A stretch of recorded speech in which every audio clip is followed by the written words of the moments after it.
Welcome to our channel. Today we how to log into Payoneer, complete guide step by step clearly. To log into Payoneer, open your preferred web browser. In the address bar, type in www.payoneer.com and press enter. Once the Payoneer homepage loads, look for the login button. You can find the login button in the top right corner of the page.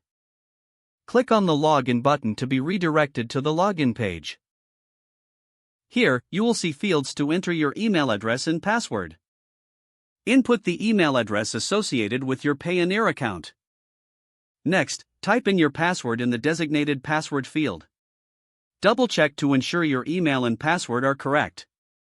If you've enabled two-step verification, you will be prompted to enter the verification code. Access your email or phone to retrieve the code sent to you.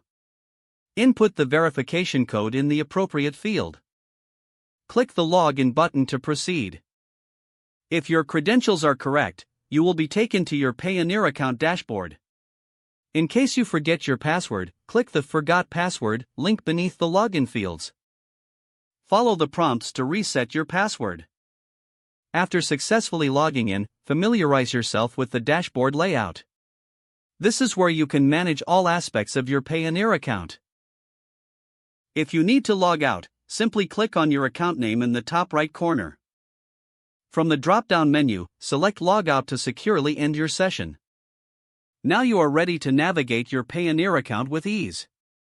If the page does not load, refresh the browser or try again in a private or incognito window.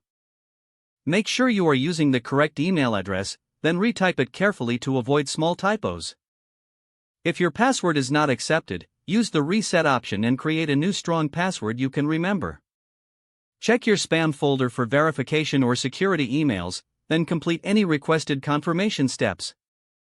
Enable two-factor authentication if available to improve account security and reduce unauthorized access risk.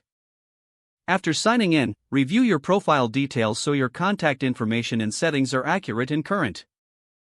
If you see an error message, note it down and try again after restarting your device and internet connection. Don't forget to like this video and subscribe to our channel for more step-by-step tech guides.